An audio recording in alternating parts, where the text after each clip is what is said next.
A partir de agora, na Unesp FM, Observatório do Esporte. O programa que dá bola a todas as modalidades esportivas.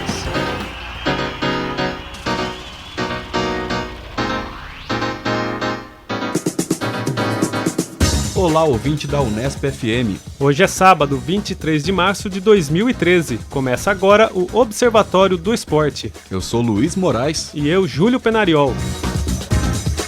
No Observatório de hoje, informação e análise dos acontecimentos esportivos da semana. Vamos falar sobre a malha, um esporte pouco conhecido, mas que tem importância dobrada para Bauru essa semana. A cidade é sede do Campeonato Brasileiro da categoria e conversamos com o presidente da Liga Bauruense de Malha, Delfino Del Rey, e com o atleta Adelmo Gonçalves. Aqui no Observatório, a informação vai além das 4 linhas.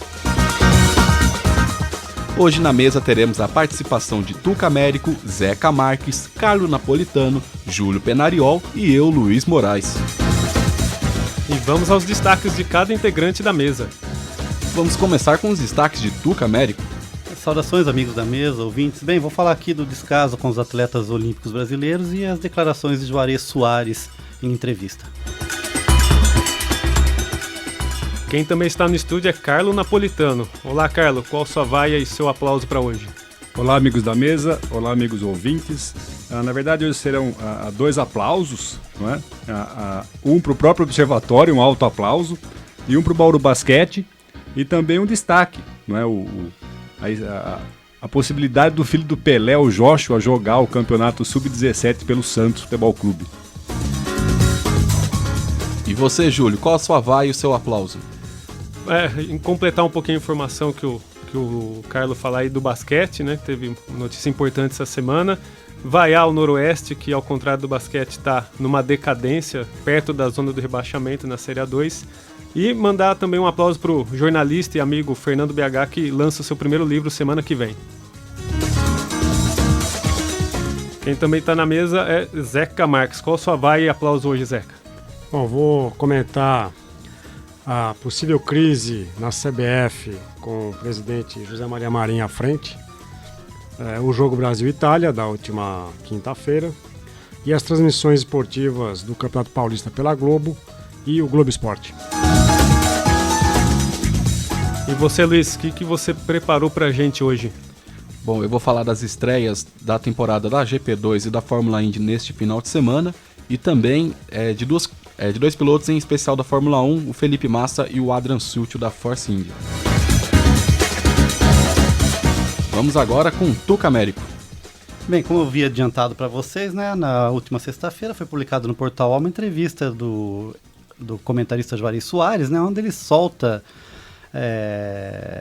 bordoada para tudo quanto é lado. Você leu a entrevista, meu amigo Zeca Marques? Olha, depois que você fez uma chamada na nossa página no Facebook, eu fiquei curioso e fui atrás, até porque eu me lembro da minha infância.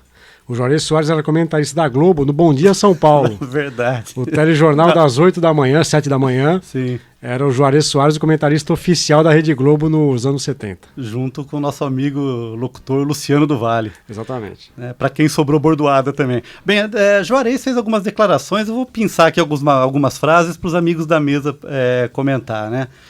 O primeiro ponto que ele levanta, que eu acho pertinente, né, porque a gente está aqui no programa de rádio, ele fala que as pessoas hoje dão mais importância para a TV do que para o rádio. Todo mundo que me encontra pergunta se eu não vou voltar para a TV. Eles acham que ela é mais importante, mais popular. Para alguns profissionais isso pesa, mas para mim a dose de vaidade já foi preenchida na TV. Dou pouco valor a isso. Acho que aí o comentário é interessante, mas quem desdenha quer comprar também, né? Acho que, de certa forma, ele está querendo cavar uma vaga para voltar para a televisão. Mas aí não dá para comparar o nível de exposição que alguém tem na televisão com o nível de exposição que alguém tem no rádio. Até porque com a televisão você tem a imagem da pessoa. Sim. E muitas pessoas se notabilizaram no rádio e não tiveram mais alcance em função da limitação do próprio rádio. Apesar de que hoje a gente pode ouvir as emissões de rádio pela internet. né? Sim, e ele fala que a grande vantagem do rádio hoje é a liberdade que você tem para poder expressar suas opiniões de forma mais livre e não comprometida com interesses comerciais. Depende da rádio eu que ele acho está, que né? Depende da rádio. Isso que eu ia perguntar, a minha falta de informação em relação a ele. Onde que ele está trabalhando, se está trabalhando? Ele está na Rádio Transamérica, ele tem um programa diário das 11 às 13, onde ele comenta os jogos, né? E ele está com 71 anos. A Rádio Transamérica, para quem não sabe, não é uma rádio de esportes, não é uma rádio de notícias, é uma rádio de música e entretenimento, e apostou no esporte já há muito tempo, né? O Éder Luiz começou transmitindo futebol na Transamérica, mas a Transamérica não é uma rádio que a gente possa levar a sério quando o quesito é avaliar a transmissão esportiva. E o Juarez, eu até brinquei na nossa página também, respondendo a sua mensagem, o Juarez é um jornalista que com o tempo ficou ultrapassado, não se preparava mais para as competições esportivas que ele transmitia. Uma figura muito folclórica, né, e muito caricata. Ele, por exemplo, critica as transmissões de hoje da Globo e da Bandeirantes. Ele cita o Neto. Ele, na verdade, fazia um pouco o que o Neto faz hoje, aquela coisa mais desbocada, que aparentemente é um comentário mais livre, mas ao mesmo tempo ele também está amarrado à empresa onde ele trabalha. E ele se notabilizou muito em função de uma desavença com o Zagallo, quando ele provocou o Zagallo em função do Zagallo ter assumido a seleção depois das eliminatórias de 69, quando o João Saldanha sai, e ele entra e convoca o Dario, que muitos dizem que era o nó da discórdia entre o presidente Emílio Médici e o João Saldanha, treinador da seleção. Mas o Juarez também temos que levar em conta que, como ele ficou vinculado a um partido político, isso fez também com que ele fechasse as portas em várias emissoras de televisão. Porque a militância política com a exposição midiática no esporte não é muito bem vista pelas próprias emissoras. Né? Não é comum no Brasil. Ele foi militante de partido político e isso também obliterou um pouco o caminho dele na televisão. Hoje é uma figura lendária, folclórica, histórica, mas eu acho que ele também está cuspindo no prato em que ele comeu, Tucamé. Diz a lenda, viu, Carlão, que aquela frase do Zagallo, vocês vão ter que me engolir, depois da conquista da Copa América de 77, foi direcionada ao Juarez. 1997. Desculpa, 97, correto. E para fechar, né, uma última frase dele, do Juarez, que diz o seguinte: os ex-jogadores malandros são ricos e ocupam lugar de jornalista sem ter noção do que é ser um jornalista. Eu acho que isso é um problema. A gente tem, de certa forma, alguns comentaristas que refletem lá a ideia e o que se passa dentro de campo, que foram jogadores, mas em relação ao fato jornalístico fica complicado, né? Eu acho que isso é uma coisa que a gente tem que pensar também. Eu vou comentar sobre isso mais à frente, então esperemos. Deixamos Mas isso. eu me lembro de um comentário que o Juarez Soares fez num jogo do São Paulo, no começo da década de 80, entrou um jogador no segundo tempo e ele entrou no jogo com as meias baixas. Ele falou, esse jogador aí não vai a lugar nenhum. Ele estava se referindo ao Miller, que foi campeão pelo São Paulo, campeão mundial, campeão pela seleção brasileira. Então talvez já no início de 80 já estava um pouco ultrapassado, Zé Camargo. Esse tipo de comentário boquirroto, né, que é o jornalista que gosta de desdenhar de um jogador e fazer previsões que nunca se comprovam, é um tipo de jornalismo que marcou época, né, é a geração do Juarez. E não tem muito espaço hoje. Ele se refere ao Caio Ribeiro, né? Como é que ele fala? Como água de salsicha. Água de salsicha, aquela água que não serve pra nada, depois que você cozinhou a salsicha, você joga fora. Eu concordo com o Caio Ribeiro, ele peca por ser o jogador o comentarista, né? Quer parecer muito politicamente correto, não quer ferir suscetibilidade de ninguém, e isso de fato passa a ser... em Portugal a gente diria que é águas de bacalhau, né? Também não serve pra nada. Mas o Juarez, ele tem um contraponto que é um pouco esse comentário mais irresponsável, que alguns sentem em falta hoje, porque é um discurso aparentemente mais livre, mas aparentemente, porque esse tipo de comentário que eu chamo de boquirroto esconde uma série de outras questões, como por exemplo desdenhar um jogador que foi um jogador fantástico, que é o Miller, né? Campeão mundial pelo São Paulo, campeão em 94 pela seleção brasileira, apesar de reserva. E o tipo de comentarista que quer gerar polêmica só para ser lembrado também. Exatamente. Eu acho que esse tipo de comentário hoje não tem muito espaço, né? Então, para fechar, você foi um comentário geral, né? Acho que não dá para vaiar somente o Juarez, tem coisas que fazem sentido, outras não. E agora minha vaia de verdade vai para o descaso com os atletas olímpicos brasileiros, né? Durante a semana foram veiculadas notícias em relação ao Arthur Zanetti, por exemplo, continua treinando uma antiga quadra de futsal, sem a estrutura necessária para um campeão olímpico. Mas ele tatuou a medalha no corpo. E disse que quer tatuar uma segunda medalha no Rio de Janeiro daqui a 2 anos e meio. Vai ter que ter muita vontade, viu? Porque se depender da infraestrutura, porque você pega um medalhista olímpico de ouro e que não tem ainda a estrutura necessária para treinar, é coisa que só no Brasil mesmo, é uma coisa que fica imaginando assim num país com um pouco mais de estrutura, um pouco mais que dê mais relevância ao esporte, isso aconteceria. Então eu fico um pouco preocupado. Você já ouviu falar em Elora Pataro, ou Pátaro, meu amigo Zeca Marques? Nunca ouvi falar. Ela foi vice-campeã mundial juvenil de esgrima cadete em 2003. Por que eu estou falando da Elora, né? Porque hoje, com 27 anos, ela quer participar dos Jogos Olímpicos. Acho que 27 anos ainda é uma idade que se pode praticar o esporte esgrima, né? Nós vamos falar de malha hoje, que é um esporte onde a pessoa olímpico. Quase olímpico, onde o atleta pode ser mais longevo, né? Então é o seguinte, a Elora está fazendo uma vaquinha via internet para poder levantar R$5.000 para fazer um treinamento de 1 mês nos Estados Unidos. Então olha onde a gente chegou, tem que uma atleta com potencial olímpico, numa Olimpíada que vai acontecer no Brasil, tem que fazer vaquinha via internet para poder realizar um treinamento de forma satisfatória. Vai a total. Agora passamos a bola para Carlo Napolitano. Carlo, o que você trouxe para a gente hoje? Como eu disse, é um aplauso para o Observatório, né? Nos 2 últimos programas nós comentamos... Aplauso jabá? Aplauso geral. Foi comentado aqui a possibilidade de times norte-americanos participarem da Libertadores da América. E nessa semana, dia 19, o jornalista Lúcio Ribeiro publicou na sua coluna na Folha de São Paulo essa possibilidade. Né? E ele se auto-intitula como um jornalista cheio de ideias e cheio de ideias boas. Ele anda escutando o Observatório. Pode ser, eu acho que sim. Aí o aplauso, estamos na vanguarda. O Carlão não quer dar aplauso para o Observatório, quer dar aplauso para ele mesmo, porque não, foi ele que trouxe essa ideia. Não fui eu, foram vocês. Você, o Ari, na semana passada, comentou. Eu achei legal, que seria interessante, por exemplo, do jeito que o Lúcio Ribeiro coloca na coluna dele, ter um jogo, por exemplo, do Los Angeles Galaxy, sem o Beckham, com o Corinthians no Itaquerão.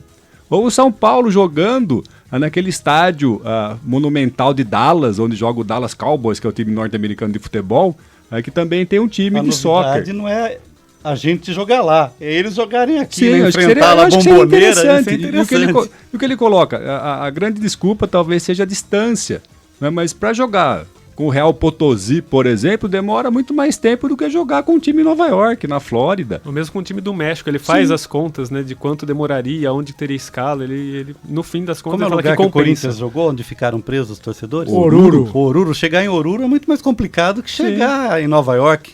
Seria interessante, até o título da coluna dele é Libertadores das Américas, então seria interessante mesmo essa possibilidade, talvez num futuro. Então vamos colocar o Canadá também, por que deixar o Canadá de fora? Dá pra jogar, tem o time de Montreal. Então, colocar o Canadá, colocar o Haiti, colocar Cuba, Havaí, República Dominicana, vamos fazer... Podia até legal. Dar mais credibilidade à Libertadores, incluindo times norte-americanos, porque eles exigiriam, obviamente, também que a Conmebol fosse, digamos, mais justa nos seus julgamentos, acredito eu, mas com a inclusão desses times. Eu não sei se a CONCACAF está muito à frente da Conmebol, porque uma confederação que já tem 2 vagas na Copa do Mundo, né, sem que haja disputa, é México e Estados Unidos sempre. Não colocaria essa vaga garantida em jogo, né, Zé? Exatamente. E um outro destaque é para o Bauru Basquete, né? Pela campanha que o time tem feito. Ele tem uma série invicta aí nos últimos jogos. Na última quinta-feira ganhou do Suzano, fora de casa. Na semana passada, no sábado, ganhou também em casa um jogo bem interessante. E também acho que o destaque, a gente deixou de falar na semana passada sobre isso, mas ele ganhou do Flamengo lá no Rio de Janeiro. É um time que aparentemente vai ficar ali na quarta, terceira, quinta colocação. Olha, que rádio não tem expressão. Você percebeu o rosto de Zé Camargo? Eu já olhei pra ele justamente por isso. O que eu ia dizer, quando eu era garoto, o Corinthians não ganhava nada. E havia uma piada em São Paulo que o Corinthians era que nem arroz brejeiro. Brejeiro era uma marca de arroz muito famosa nos anos 70. Eu tinha o bonequinho do arroz brejeiro. Exatamente. E por que o Corinthians era arroz brejeiro? Porque ele crescia, depois a gente comia o arroz. Então o Bauru Basquete parece arroz brejeiro, né? Ele cresce, na hora do vamos ver, ele fica em segundo, terceiro, não vai para os playoffs. Mas o ficar em quarto lugar é uma boa vantagem para os playoffs. Então ele vai ficar lá, como se diria, no chapéu, fica esperando a decisão do playoff. Bom, o Paulista ele jogar. ficou em primeiro na fase de classificação e depois perdeu em casa. Mas acho que tem feito uma boa campanha. Até o jogo em casa contra o Flamengo, num sábado em dezembro, antes do Carnaval, foi um jogaço de basquete. Foram 2 prorrogações e o Bauru só perdeu pro até então invicto Flamengo no último quarto. Então o time tá bem, tá entrosado. E acho que vai mais longe, Zeca Marques. Esse ano acho que... esperemos que sim. Que vai mais longe. Zeca Marques não se considera bauruense ainda. E para estender o aplauso, né, Carlos, teve a notícia essa semana aí da renovação do contrato de 3 dos principais jogadores da equipe, o armador Larry Taylor, o outro armador Ricardo Fischer e o Gui, que é uma coisa incomum para o basquete, né? Um planejamento, uma diretoria que olha para o futuro. Eu, sinceramente, nunca tinha visto um time renovar por 3 temporadas, um time de basquete renovar por 3 temporadas com jogadores. E a gente já comentou aqui, o Gui e o Ricardo são 2 jogadores muito visados já por outras equipes, que são jovens e estão jogando muito bem. Além dos 3, renovou também com o técnico, né, o Guerrinha e o auxiliar dele, o Hudson, que também é técnico do time Sub-22. Então a diretoria está mostrando uma visão, está mostrando que pelo menos almejam algo mais, né? Como o Zeca falou, ainda não conquistou um título no Campeonato Paulista, tinha feito uma ótima campanha, ficou em primeiro na fase de classificação e caiu depois dentro de casa. Mas eles sempre usam o argumento de que outras equipes como Flamengo, Brasília, ainda tem um orçamento muito maior, tem jogadores que custam aí na casa dos R$80 mil por mês, e que não é o caso do Bauru Basquete ainda, mas eu acho que ele está caminhando para pelo menos deixar uma estrutura legal aqui na cidade. Eu acho que por isso o aplauso também pode ser estendido, né? É engraçado essa notícia de renovar com o Guerrinha, né? Como se... Acho que é redundância, né? Se não renovar, não tem time. Para completar o assunto, a produção do programa, o repórter Gabriel Cortes conversou com Ala Gui Deodato, onde ele comenta esse fato inédito da renovação dos 3 atletas da comissão técnica e também fala um pouquinho do atual momento dele dentro da equipe bauruense. Significa muito, né? Uma estabilidade que eu acho que todos os atletas hoje em dia procuram, né? Acho que nos dá uma tranquilidade muito boa para poder trabalhar, né? Eu acho que e vão ver a melhora, né? O que o torcedor espera é melhor, eles vão ver cada vez, vão ver nós atletas cada vez melhores. A fase já está boa, já está muito bem, mas nós temos muito a evoluir ainda e com tempo para trabalhar, com tranquilidade, com esse suporte que a Pós-Caloto nos dá, acho que vai fazer que a gente cresça cada vez mais e aprende bons basquetebol. Gui, você apareceu muito bem no cenário nacional no último mês aí, principalmente, sendo até reconhecido por gente da mídia importante do basquete como uma das futuras promessas, inclusive com possibilidade de chegar à seleção. Você acha que nesses 3 anos essa possibilidade vai se realizar? Você vai chegar à seleção brasileira de basquete? Cara, eu tive a oportunidade de passar pela seleção ano passado sul-americana, né, que foi chamada de seleção B. Mas eu estou trabalhando, né? Meu dia a dia tem sido de treino muito forte. Eu me dedico primeiramente pensando no meu clube e claro que se vier a seleção vai ser de muito bom grado. Então eu estou trabalhando e eu acredito sim que eu possa ter chance, né? Só depende de mim e do meu trabalho. E pelo meu dia a dia ser muito forte, acho que eu tenho grande chance.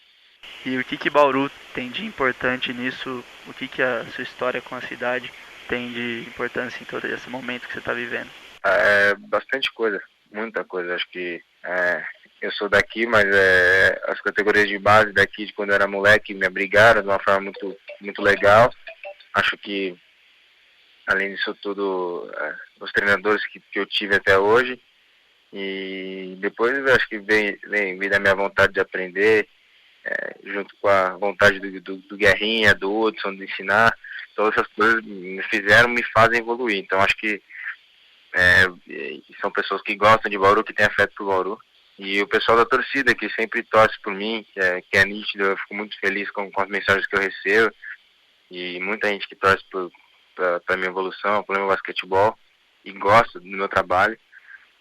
Então a torcida de Bauru e todos que envolvem a gente, tem a ver com Bauru, tem muita parte aí na minha evolução, no meu sucesso.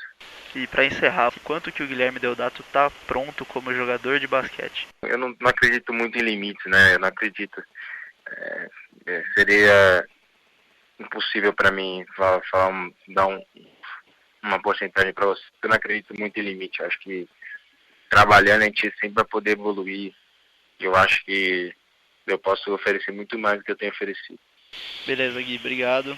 Obrigado, valeu.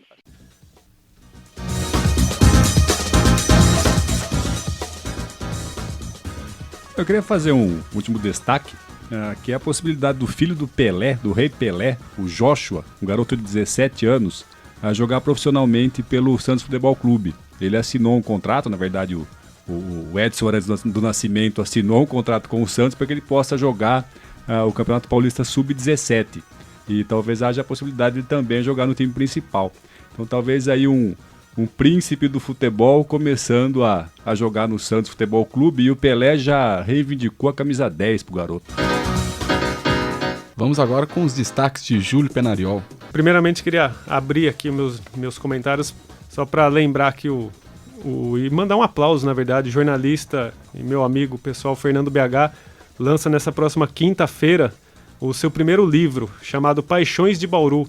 É o anuário do Canhota 10. Canhota10.com é o blog que ele mantém dentro do portal G1. E nesse livro ele faz um apanhado do ano de 2012, de tudo que ele publicou, que ele comentou sobre Noroeste e Bauru Basquete, né, mostrando a trajetória dos dois times. Então, quem puder comparecer, quinta-feira às 8 da noite no Alameda Quality Center, o Fernando BH vai estar recebendo as pessoas e lançando o seu livro. E do aplauso, já falamos aí do basquete, né? A minha vaia hoje vai para o Noroeste, que depois de fazer uma primeira parte do campeonato muito inesperada, na verdade, porque o time foi montado às pressas, com diretoria e presidente sendo eleito às vésperas da competição da Série A2. O time no começo, durante as 9 primeiras partidas, teve um aproveitamento de pontos de 68%, se manteve sempre ali no G8, às vezes até dentro do G4, uma coisa inesperada, mas aí veio a realidade, bateu, né? O time é um time limitado totalmente, e nos 8 jogos seguintes o time empatou 2 e perdeu 6 partidas, estava com aproveitamento de 8%. E com essa campanha o time hoje já beira a zona de rebaixamento, o Z4, está em 14º lugar com 19 pontos, só 2 acima da zona de rebaixamento do primeiro time que rebaixa, e tem 2 paradas difíceis pela frente nas 2 últimas rodadas. Ele pega o Santo André neste sábado, fora de casa, e depois no domingo seguinte recebe o Capivariano, que briga pelo G8 aqui em Bauru, no domingo, dia 31. Então a vai pelo Noroeste. Enquanto o basquete, a gente vislumbra um projeto, um futuro para o time, né, renovando com jogadores, você nota um planejamento, o time já sabendo que competições vai disputar. O Noroeste vai na contramão, né, e na verdade é um clube de futebol que, né, teria que ter esse planejamento maior. O Noroeste acaba de demitir o técnico, o Carlos Alberto Seixas, mostrando aí, né, com 2 rodadas, faltando 2 rodadas para acabar o campeonato, mostra um despreparo, né, porque com 2 rodadas não é possível se fazer muita coisa. Quem chegar aí, na verdade, já assumiu o Luciano Sato, que era gerente do time, era auxiliar também do Seixas, ele ficou com a batata na mão aí. Pro Seixas foi a melhor coisa que poderia acontecer, porque se o time cair, ele vai dizer que a culpa não é dele. Exatamente, o Seixas. Ele deixou o time fora da zona do rebaixamento. Se o time cair, ele não tem nada a ver com a história. Mas eu achei interessante a entrevista do presidente. Ele disse que o Seixas não foi demitido, ele foi afastado. Então talvez não houve uma rescisão contratual. Não sei, eu não entendi muito parece que ofereceram um cargo para ele, ou seja, você não vai mais ser técnico, mas se você quiser ficar aqui na comissão, mas o Seixas falou, não, obrigado, parece que ele pegou o boné dele mesmo e não aceitou. Eu acho que ele vai embora do clube. E o pior, o Noroeste tem aí uma Copa do Brasil. 3 de abril ele joga contra o Criciúma, quer dizer que Noroeste é esse, né? O que ele vai vislumbrar numa competição importante como essa? O time pega o Criciúma, dia 3 de abril em Bauru, primeiro jogo, se eu não me engano ia ser à tarde, mas o time conseguiu mudar para a noite. Então não dá para saber, na verdade dá para saber, é um time que vai entrar na competição para ser eliminado na primeira rodada, pelo andar da carruagem. E é curioso lembrar, né, que o Noroeste é atual campeão da Copa Paulista, competição que os times utilizam para formar a base para o Campeonato Paulista do ano seguinte. E o Noroeste, como atual campeão, está decepcionando no Paulista da Série A2. E o Noroeste ganhou na final da Copa Paulista do Audax, que hoje é o líder disparado da Série A2. A gente nota uma falta de planejamento total mesmo do Noroeste. Bom, falou da Série A2, lembrar agora da luz aqui do Zeca Marques, que vai com seus comentários. Obrigado pelas provocações. Bom, primeiro quero mandar um grande abraço ao meu pai, João Ferreira Marques, que neste 23 de março completa 80 anos. E muito da minha paixão pelo esporte, pelo futebol, é em função dele. E eu brinco até que eu fui alfabetizado não com uma cartilha, mas com o Almanaque do Zé Carioca, que é um almanaque que a editora Abril publicou em 1974, às vésperas da Copa do Mundo da Alemanha. Um almanaque que, entre outros responsáveis, tinha o Cláudio Karsug. Cláudio Karsug, o jornalista emérito de Fórmula 1 e de futebol, hoje na Rádio Jovem Pan de São Paulo e nos canais Sport TV. E era um material que fez parte da minha alfabetização. Então, um grande abraço, pai, que você viva mais muitas décadas conosco. O Tucamérico falou sobre o Juarez Soares. Isso me fez lembrar, quer dizer, já tinha pensado antes, mas me fez lembrar uma relação com o que eu ia dizer aqui. Na última quarta-feira, o jogo transmitido para Bauru pela Rede Globo foi o 15 de Piracicaba e Corinthians 1-1. Se já não bastasse o fato de não haver nenhum jornalista comentando futebol na TV aberta, em jogos de TV aberta, Bandeirantes e Globo não tem jornalistas como comentadores ou comentaristas, como se diz no Brasil, a Globo colocou mais gente para comentar a transmissão da partida e ninguém envolvido com a área de comunicação. Colocou o Chamel, jogador de basquete do Pinheiros, ele que é americano, mas é corintiano, e colocou o Péricles, que é um cantor que fazia parte do grupo do Tiaguinho. Então vejam, havia o Péricles, o cantor, Chamel, jogador de basquete, Caio Ribeiro, o Água de Salsicha, como disse o Juarez Soares, e o Leonardo Gaciba, ex-árbitro de futebol, que fazia os comentários técnicos da arbitragem, né?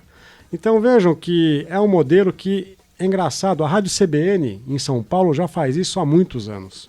Ela começou a convidar celebridades da área de entretenimento, espetáculos, artistas, cantores, para comentar os jogos que ela transmitia pelo rádio, né? E aí, Tucamérico, levando isso para o Globo Esporte, a gente vê que já há algumas semanas o Globo Esporte fica vários minutos, não com matérias ou reportagens informativas ou opinativas, mas com uma interatividade com o telespectador, que é pedir que torcedores mandem para o Globo Esporte vídeos com paródias de músicas conhecidas, paródias essas homenageando o Clube do Coração, né? Essa semana, por exemplo, eu vi até uma em homenagem à Portuguesa. E aí é aquela pergunta e aquela reflexão que a gente já fez aqui há muito tempo, né? Os programas de esporte na TV aberta cada vez mais estão se direcionando para o entretenimento. Cada vez mais eles deixam de ter o aporte da informação, da opinião fundamentada e passam a ser produtos para passatempo, né? O que acontece, Zeca, desde que o Florisbal, Otávio Florisbal, gerente, um dos diretores, muito influentes na Globo, lançou oficialmente a estratégia da Globo em pensar na propalada ascensão da classe C, isso faz uns 2 anos mais ou menos, a gente nota que a programação dos canais abertos está seguindo esse caminho de forma irreversível. Então você nota que estão colocando esse pessoal para quê? Para dar uma voz à classe C, como se o comentário especializado, técnico, ficasse guardado no jardim murado da TV paga, e quem quiser assine e tenha isso. E no canal aberto é o balacobaco, a festa, o oba-oba. Esse Péricles, se eu não me engano, estava no jogo das estrelas do basquete, fazendo comentários também sem sentido, ou tentando colocar a visão, entre aspas, aqui do povão, né, para que ele possa se reconhecer. Então você nota que isso já toma conta da programação matinal da Globo, né? O próprio programa da Fátima Bernardes, que tinha nascido com uma cara mais elitista, virou popular. Isso já está acontecendo, já acontece de forma efetiva na transmissão esportiva. E basta ver que jogo foi transmitido? Corinthians. 15 de Piracicaba e Corinthians. Ou seja, Corinthians e Flamengo, que a gente vem falando há muito tempo. São os jogos que têm mais apelo de audiência. O Juarez comentava na entrevista para o UOL, né, que hoje ninguém que é formado na área de comunicação vai para a televisão comentar jogos, né? Acaba atuando na parte, na cozinha, né, na produção e outras áreas. E eu já falei aqui, repito, para mim o comentarista de TV aberta que eu acho mais interessante é o Casagrande. Casagrande ele não tem medo de entrar em polêmica, ele não tem medo de ferir suscetibilidades de colegas e ex-colegas. Ele acha que ele é bem humorado, ele tem algumas tiradas interessantes. Obviamente está vinculado a uma emissora que tem todos os seus problemas e virtudes, que é a Rede Globo, mas eu acho que ele ainda consegue, dentro de um meio de TV aberta, ser um comentarista diferente. Ele não provoca pelo simples prazer da provocação, né? Ele pode se equivocar em alguns prognósticos e vitupérios, por exemplo. Houve jogos em que ele pedia que um jogador saísse, o jogador marcava o gol da vitória no minuto seguinte. Mas isso faz parte do ossos do ofício, meu caro. Bom, e por falar em ossos do ofício, quem está em situação cada vez mais delicada é o presidente da CBF, José Maria Marim, porque na última semana surgiram dois áudios, né, que foram colocados no YouTube, em que pretensamente a voz dele discutindo com um interlocutor que não aparece, e aí ele dá amostras, né, o Zé Maria Marim dá amostras de que conhece algum sistema de falcatrua no esporte brasileiro. A postagem foi colocada no blog do Juca Kfouri e a indicação é que envolvia uma empresa que comercializa ingressos nos jogos do futebol brasileiro. Que o Zé Maria Marim ganhou de presente a presidência da CBF, a gente sabe. Eu acho que ele tem um passado bastante suspeito, apesar de, como eu falei aqui na semana passada, não acho que foi em função do discurso dele na Assembleia Legislativa que assassinaram Vladimir Herzog. Eu acho que já é um processo todo. Agora, o Zé Maria Marim está em situação cada vez mais complicada e a gente fica em compasso de espera para ver o que vai acontecer daqui para frente, porque ele não tem interlocução com o Ministério do Esporte, ele não tem interlocução com a Presidência da República, e é o homem que vai fazer a abertura oficial da Copa do Mundo e da Copa das Confederações daqui a pouco mais de 2 meses. Esse áudio que foi divulgado é uma coisa que também pode ser preocupante, porque não tem autoria, é um áudio anônimo, não tem autenticidade. Então seria interessante que os responsáveis por divulgar o áudio pudessem aparecer e dizer como é que esse áudio foi obtido, quem é o interlocutor para o qual o Zé Maria Marim se dirige nas duas gravações, porque fica sempre aquela denúncia um pouco vazia, né? Ele se esquivou numa entrevista ao repórter André Plihal, da ESPN Brasil, em Genebra, onde a seleção brasileira jogou na última quinta-feira. Ele se esquivou, disse que ele está lá para pensar na seleção brasileira, né? E é interessante, né? Porque ele teria todo o interesse em desmentir. Ele não quis desmentir, ele simplesmente falou que estava lá pela seleção brasileira. Ô Zeca, esse áudio é de uma gravação telefônica, de uma conversa, não se sabe? Então, é isso que me incomoda nessa divulgação, né? É um áudio anônimo que não tem nenhum tipo de contextualização, como foi obtido, por que forma, se é telefone celular, se é uma gravação num áudio de gravador, né? A gente nem sabe para quem que ele está dizendo aquelas frases que ele profere, né? É um diálogo um pouco pesado, né? Com uma série de palavrões, ríspido. E, bom, precisamos saber, é a voz dele, é alguém que está se fazendo por ele, se é algo orquestrado, quem que está orquestrando, com quais interesses. Agora, uma coisa para mim é muito clara, o Marim não mereceria ser presidente da CBF, né? A CBF deveria estar entregue a pessoas um pouco mais idôneas e que pudessem, de fato, fazer algo em prol do futebol brasileiro. E por falar em futebol brasileiro, na última quinta-feira, então, houve o jogo em Genebra entre Brasil e Itália. O segundo tempo eu assisti ao lado do meu amigo Carlos Napolitano. Carlos Napolitano que vibrou intensamente com o gol do Balotelli, o gol de empate 2-2. Para fazer jus ao sobrenome, né? Fazer jus ao sobrenome. E o que eu comentei com o Carlos é que, apesar do resultado não ter sido muito alvissareiro, né? O Brasil vence o primeiro tempo por 2-0, leva 2 gols em 3 minutos no segundo tempo, logo no início. Apesar disso, apesar da derrota no jogo anterior de estreia do Filipão para a Inglaterra, eu acho que a seleção brasileira começa a ganhar uma cara e um padrão que não tinha com o Mano Menezes, né? Eu acho que há muito a ser feito, há muitas peças ali que não me agradam. O goleiro, para mim, não deve ser o goleiro da seleção para as próximas competições, Júlio César. O Davi Luiz jogou no meu Benfica de Portugal. Eu acho um zagueiro extremamente ruim. Eu não sei porque a imprensa brasileira, de uma hora para outra, começou a endeusar o Davi Luiz como um grande zagueiro. Eu acho ele fraco. Muito irregular, principalmente. Irregular, instável, não dá para confiar, né? Eu acho que Daniel Alves também já deu o que tinha que dar na seleção brasileira. O meio de campo parece que promete. E o ataque, acho que é esse que a gente tem. Não dá muito para mudar. Com o Hulk? Não, sem o Hulk, pelo amor de Deus. Hulk só faz gol no Porto, pelo Porto. Mas eu acho que a seleção, apesar de também eu achar que o Filipão não merecia ser técnico, a gente já comentou isso aqui, eu acho que a seleção pelo menos está com uma cara de time muito maior do que na época do Mano Menezes. Mas o que incomoda é o Felipão já ter fechado o esquema tático sem ter os convocados, não é? Ele já disse depois do jogo que ele vai manter essa forma de jogar. E é complicado, porque até a gente estava conversando antes da gravação, eu e o Tuca, a respeito disso. Talvez o grande mérito do Felipão em 2002 tenha sido o fato de ele montar um time com os jogadores que ele tinha à época. Ele montou um esquema com 3 zagueiros praticamente, que o Edmilson fazia a função do terceiro zagueiro. Agora ele fecha o esquema tático num 4-3-1-3, sei lá se é isso mesmo, deve ser. 4-2-3-1, que é o esquema da moda. 4-2-3-1, sei lá, o 4-2-1-3, que eram 3 atacantes. E as peças são as mesmas, né? Todas as substituições que ele fez no jogo foram 6 por meia dúzia. Ele tira um lateral, põe um volante, põe outro volante, tira um centroavante, põe outro centroavante, tira um meia, põe um meia, quer dizer, não há uma variação de jogo, não há uma variação tática, quer dizer, e você fecha um esquema sem ter os convocados. Me irrita, Carlão, a gente estava comentando isso justamente, é que vejo isso em muitos técnicos brasileiros, é como se não houvesse o adversário. Eu crio um esquema tático e os outros que se virem. Então se acontece alguma coisa, se o outro time muda a forma de jogar, o técnico não está preocupado com isso. Eu acho que isso é uma coisa que no futebol é muito patente. A gente discutia aqui em outros esportes, você vê a mão do técnico. No jogo de basquete, um técnico muda uma peça, o outro muda outra peça. No de vôlei é a mesma coisa. Né? E no futebol parece que é meio engessado, né? Tipo, eu vou jogar desse jeito e o time adversário que se vire para me marcar, para correr atrás da bola. Porque na verdade, acho que antigamente a seleção brasileira era...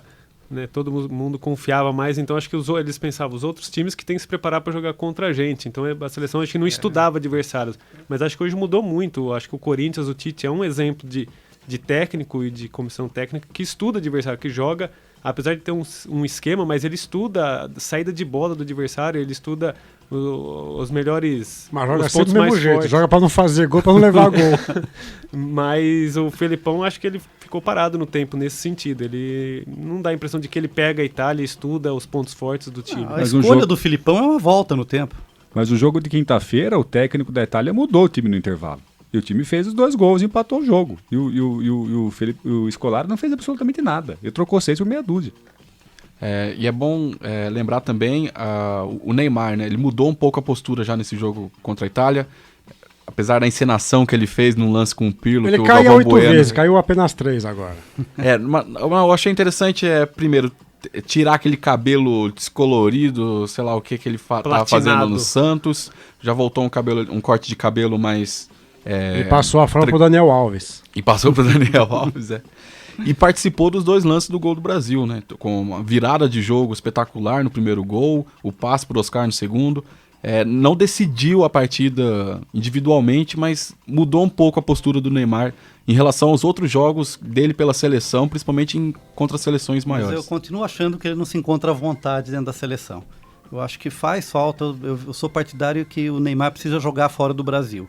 Você vê outros jogadores que estão muito à vontade na seleção, e o Neymar não está à vontade. Você vê que ele fica sisudo, ele fica sério. Eu acho que o Neymar ele tem que entrar num esquema que ele tem que jogar cada jogo como se fosse uma pelada, é assim que ele vai se destacar. Se ele ficar muito sério, ele não vai render o que ele pode render, embora tenha jogado taticamente dentro das expectativas do Filipão. Mas é isso que a gente quer do Neymar? E você, Luiz, o que você preparou hoje pra gente sobre o mundo da Fórmula 1? Bom, sobre a Fórmula 1, eu tenho 2 aplausos para pilotos que fizeram boas corridas no primeiro grande prêmio realizado na Austrália e em Melbourne. Além, lógico, do vencedor, Kimi Raikkonen, que fez uma estratégia interessante e acabou vencendo, destacar a corrida do Felipe Massa, que mesmo com a 4ª posição e terminando atrás do Fernando Alonso, é bom lembrar a combatividade que ele teve durante todo o final de semana. Tá que nem o Bauru Basquete, então. Tá chegando em 4 e ganhando aplauso. Mas é que até o ano passado o Felipe Massa, se chegasse entre os 10, já tava bom. Até pelo menos a primeira temporada do ano passado. E foi interessante que ele já não tá cedendo posição pro Alonso. O Alonso, no começo da prova, botou pressão no Felipe Massa. O Felipe Massa não cedeu a posição, se manteve à frente. O Alonso passou numa estratégia diferente entre ele e o engenheiro. O Felipe Massa não foi para uma estratégia diferente, optou pelas 3 paradas com o mesmo número de voltas dos pneus, e eu acho isso certo, que é um cara que estava numa má fase de 3 anos, não pode tentar inovar agora. Ele tem que seguir com a estratégia dele, chegou numa 4ª posição, quem sabe agora pode, nesse final de semana que já tem Grande Prêmio da Malásia, o segundo da temporada, ele pode até alcançar o pódio, por que não vencer? E falar em vencer, o Felipe Massa com o Grande Prêmio da Austrália, ele é o piloto com o maior número de corridas consecutivas sem vencer pela Ferrari. Ele atingiu o número de 68 corridas sem vencer, passou Jean Alesi, que tinha 67. O Alesi ficou entre 91 até 95, quando ele venceu no GP do Canadá, inclusive que o Rubens Barrichello foi segundo colocado. E agora o Felipe Massa está com 68 corridas. A última vitória dele foi no GP Brasil de 2008, que ele venceu e por alguns segundos ele foi campeão mundial, até o Lewis Hamilton ultrapassar o Timo Glock na última curva. E desde então o Felipe Massa não venceu nenhuma corrida pela Fórmula 1. É bom lembrar que em 2009 ele teve um acidente em Hungaroring que o tirou por 10 corridas da temporada, que a mola do carro do Rubinho acertou o capacete dele. Eu diria que o tirou de 10 e mais essa 68 aí. E daí ele tem... nessas 68 corridas, são 9 corridas, as 9 primeiras corridas de 2009, as 19 de 2010 e 2011 e as 20 corridas do ano passado, de 2012. Mas mesmo assim, fica o aplauso pro Massa pelo ano diferente, que eu acho que pode até não ganhar o título. O Paulo Beraldo estava conversando comigo que agora há pouco... Quem é Paulo Beraldo, Luiz Moraes? Um dos nossos produtores aqui. Tava conversando comigo que saiu na imprensa italiana que o Felipe Massa é o melhor segundo piloto que tem hoje na Fórmula 1. E pensando bem, é verdade. O Marco Webber, os outros pilotos, talvez não correspondam tão bem a essa faixa de segundo piloto. Não é o mérito do Felipe Massa, é o demérito dos outros pilotos, né? Também. E dá o destaque pro Adrian Sutil, piloto que voltou a correr na Fórmula 1 esse ano. Ele está correndo na Force India, a equipe que ele estava em 2011. Mas nesse mesmo ano de 2011, no GP da China, ele se envolveu numa briga, numa boate em Xangai, com o executivo do grupo Geni, que é o Eric Lux. E ele foi condenado por ter agredido o Eric por 18 meses de prisão. Lógico que ele conseguiu trocar a condenação por algumas cestas básicas e uma multa enorme, e voltou agora à Fórmula 1, e voltou bem liderando, foi o segundo piloto que mais liderou na prova, com 11 voltas, com um carro da Force India, que não é um carro para vencer, e terminou em 6º, então mostra aí o que o piloto vem forte para essa temporada também, um piloto que pode ficar entre os 10 primeiros na classificação geral da temporada, que para um carro da Force India é bastante interessante. E também falar, tem 2 estreias nesse final de semana. A GP2 é a categoria que o Felipe Nasser está correndo, a grande esperança do automobilismo brasileiro aí, no quesito renovação. Já nessa sexta-feira foi realizado o treino classificatório para a primeira corrida, que é uma rodada dupla, a GP2. Ela tem uma corrida maior no sábado e depois uma curta, invertendo os 8 primeiros da corrida maior no domingo. O Felipe Nasser vai largar em terceiro, ficou apenas 8 milésimos do Stefano Colletti, que foi o pole position, e é a grande esperança para ser campeão da GP2 e quem sabe for campeão possa credenciá-lo aí à Fórmula 1 no ano que vem. E também deixar aí registrado a estreia da Fórmula Indy nesta temporada em São Petersburgo. Fórmula Indy que conta com 3 brasileiros, 2 para a temporada inteira, que é o Hélio Castroneves e o Tony Canaan, e a Bia Figueiredo aí para algumas provas como essa de estreia, e também a em São Paulo, a Indy 300.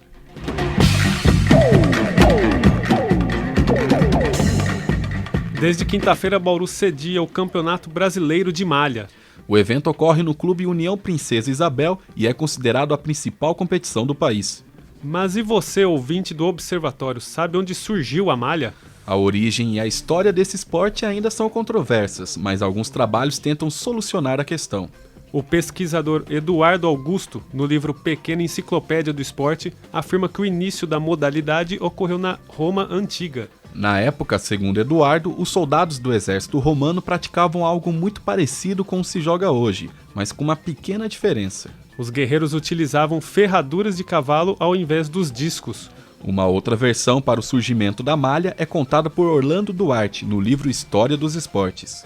De acordo com o pesquisador, provas efetivas da existência da modalidade foram encontradas apenas em um documento francês, em 1644. No Brasil, o jogo foi trazido pelos portugueses durante o período colonial. Há registros de que o jogo era praticado por operários em 1890 em São Paulo, onde hoje se encontra a famosa Rua 25 de Março. O sucesso foi grande, principalmente nos estados de São Paulo, Rio de Janeiro e Minas Gerais. Cada estado tinha sua própria forma de jogar a malha. Em 1933, com a criação da Federação Paulista, veio a regulamentação da modalidade. Hoje, oficialmente e de forma resumida, o esporte consiste em lançar discos de metal com o objetivo de derrubar o pino do adversário. O jogo é praticado em um campo de 40 metros de comprimento por 2,5 de largura. Os pinos ficam a 38 metros dos adversários, sempre do lado oposto da cancha. Segundo o presidente da Liga Bauruense de Malha, Delfino Del Rey Júnior, aproximadamente 25 mil atletas praticam a modalidade no país. Ele não concorda, no entanto, com a afirmação de que a malha seja um esporte de idosos. Isso é verdade, não é isso daí. Antigamente, há uns 20 anos atrás, poderia ser assim, mais velhos porque ter mais força. Só que a Liga Bauruense de Malha, a Federação Paulista e a Confederação Brasileira desenvolveu uma técnica nova que de 15 anos para cá nós temos atletas de 10 anos, 12 anos, 15 anos que competem com igualdade, já que as nossas pistas são todas sintéticas. Então, em verdade que são pessoas de idosos. Por sinal, tem até mulheres e garotas jogando mar, até mesmo na Liga de Bauru. Para reforçar a tese, Delfino ressalta a participação dos jovens através do projeto Malha Mirim, que ocorre em Bauru desde 2011 e é coordenado por ele. Quem criou o projeto Malha Mirim em Bauru e se espalhou para todo o estado de São Paulo fui eu. Presidente da Liga, eu fui lá e criei o projeto. O projeto ele existe, sim, está funcionando, só que ele não está funcionando nas escolas, e sim nos bairros. Então, nós achamos melhor que quando a criança não está na escola, ela estaria nas canchas de malha treinando. É o que está acontecendo. Esse projeto existe sim, e é terça e quinta-feira, no período da manhã, a Secretaria de Esporte, ela passa nos bairros, que coletou as crianças já cadastradas no projeto, vem até o clube, né, na qual eles recebem alimentação, recebe apoio que necessitam e treinam a modalidade malha para formar futuros atletas, né? Em Bauru, a malha é muito tradicional e esta é a terceira vez que a cidade cedia o Campeonato Brasileiro da modalidade. O atleta Adelmo Gonçalves Veloso tem 86 anos e pratica o esporte desde a adolescência. Em entrevista ao repórter Vinícius Martins, ele comenta que a malha perdeu força na cidade, apesar de ainda ser referência no cenário nacional. Eu comecei a jogar malha com 13 anos, eu estou com 86, comecei com 13 anos e não parei, não é dizer que parei não, sabe? A única vez que eu fiquei pensando que ia parar quando eu fui servir o exército, mas cheguei lá, consegui também fazer um campo lá e continuei jogando, nunca parei. Como você vê o esporte aqui em Bauru? Ele é forte, ainda tem muito que melhorar? Era mais sorte. Porque nós chegamos a disputar aqui, quando era o campeonato da cidade, chegamos a ter 13 times disputando, não é? E era de dupla. Aí passou para a federação, aí foi o César que patrocinava. O César não patrocinou mais, então foi diminuindo e acabou. Então estamos reduzidos em 2 times de malha só, pela federação, né? Porque de várzea aqui, de vila, tem bastante malha, bastante campo, mas não disputa o campeonato. Só disputa o campeonato da regional do estado, o NIP e o Arapongas. Adelma afirma ainda que falta divulgação para que a média de idade dos praticantes diminua. A minha opinião é que está faltando divulgação e infelizmente está acabando, porque não tem assim divulgação, não é? Então não tem rapaz novo começando a jogar, não tem. Nós somos quase todos eles idosos já. Agradecemos a participação dos entrevistados, o Delfino Del Rey Júnior, que é técnico da seleção paulista, né, que disputa o Campeonato Brasileiro aqui em Bauru, e também o presidente da Federação Bauruense de Malha, ele que coordena campeonatos em Bauru e na região. Praticamente todas as cidades aí de Bauru participam desse campeonato. E o Adelmo Gonçalves, né, o jogador de malha aí aos 86 anos, mostrando disposição aí para praticar a modalidade. E vocês, colegas, jogaram muita malha na infância? Concordam que a malha é ainda um esporte de idosos? Bem, quando era moleque eu não joguei malha, embora no sítio, numa chácara do meu avô, tivesse lá uma cancha de bote, que eu joguei bastante quando era criança, e no clube ferroviário em Avaré, quando era moleque também, a gente jogava muita bote. Mas a malha, a bote, acho que são esportes que deveriam ter um certo espaço, né? Porque eu estava comentando que enquanto a gente ouvia os depoimentos, que você liga na TV e passa lá o Campeonato Mundial de Curling, que é um esporte meio primo-irmão, né, parecido, e que não tem a ver com a nossa realidade. E aqui no Brasil é muito popular, né? Se você andar nas cidades do interior de São Paulo, é muito comum você ver as canchas de bote e de malha. Então acho que deveria ser um esporte que não é só para velho, é bem divertido. Acho que bote, você já jogou bote, meu amigo Carlos? Não, eu cheguei a jogar malha também? Lá em Mineiros do Tietê. A gente jogava no asfalto, né? Não tinha o lugar próprio para jogar e jogava no asfalto mesmo, na rua. Então molecada, quando moleque a gente brincava e era divertido, passava o tempo ali, era gostoso. E outra, acho que recuperar esses esportes do interior, né? A gente tem um esporte que foi muito praticado, acho que inclusive pro nosso amigo mais urbano, Zeca Marques, né? Como, por exemplo, que muda de nome, betis ou taco, né? Que é tipo de um parente do cricket, do beisebol, não sei, uma coisa assim, né? Que é um esporte interessante, que poderia ser transformado num esporte praticado pelos jovens, mas que não passa do nível de brincadeira de rua, né? Com certeza. Você acredita que a betis, a malha... A betis, por exemplo, Zeca, é um esporte? Taco? Você nunca jogou taco na vida? Não, na minha infância de rua eu só jogava futebol mesmo. Gol caixote, colocava lá uma pedra, um chinelo. Não, isso a gente jogava uma blusa. também. Eu sempre joguei muito futebol. Não gostava de jogar taco, nunca tive muito interesse. Agora, a malha eu joguei na coluna de férias do Sesc em Bertioga, quando eu tinha 15, 16 anos.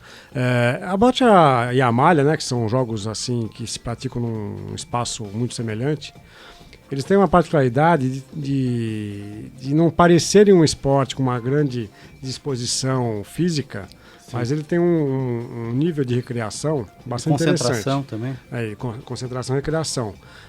Não é à toa que a gente tem essa imagem de que é um jogo muito praticado por pessoas aposentadas ou na melhor idade, porque não há necessidade de uma grande um dispêndio de energia física. Agora, tem a questão da precisão, da inteligência, do jogo em equipe. Do jogo em equipe, do treino, da habilidade motora, né? E espero que o evento aqui em Bauru seja um sucesso, porque Bauru carece de competições esportivas com essa repercussão. A gente sabe que Bauru é uma cidade que não valoriza o seu patrimônio esportivo. Não valoriza o BTC que foi vendido, o Luso Brasileiro, a sede foi vendida, o campo em que o Pelé iniciou a sua participação como futebolista não existe mais. O que qualquer outro país seria um espaço até de turismo, né, Zé? Exatamente. Então é importante que Bauru entre no mapa nacional, estadual, com competições esportivas, seja lá qual for a modalidade. Antes de encerrar o programa, eu queria aqui deixar esse programa uma homenagem em memória do nosso amigo professor Adenil Alfeu Domingos, que faleceu no último domingo, professor da disciplina de semiótica do Departamento de Comunicação Social da Unesp.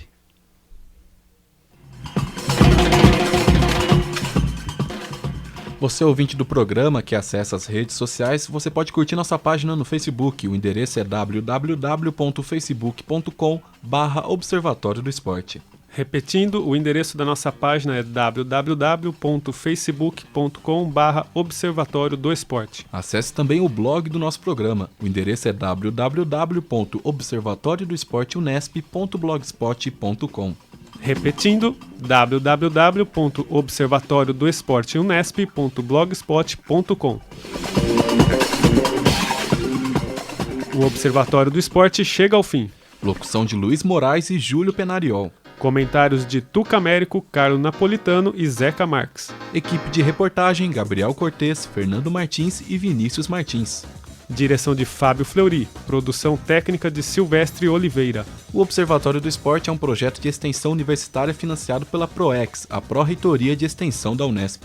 O Observatório é coordenado pelos professores doutores Marco Américo, José Carlos Marques e Carlos Napolitano. Até a próxima semana. Até lá, Observatório do Esporte, informação além das 4 linhas.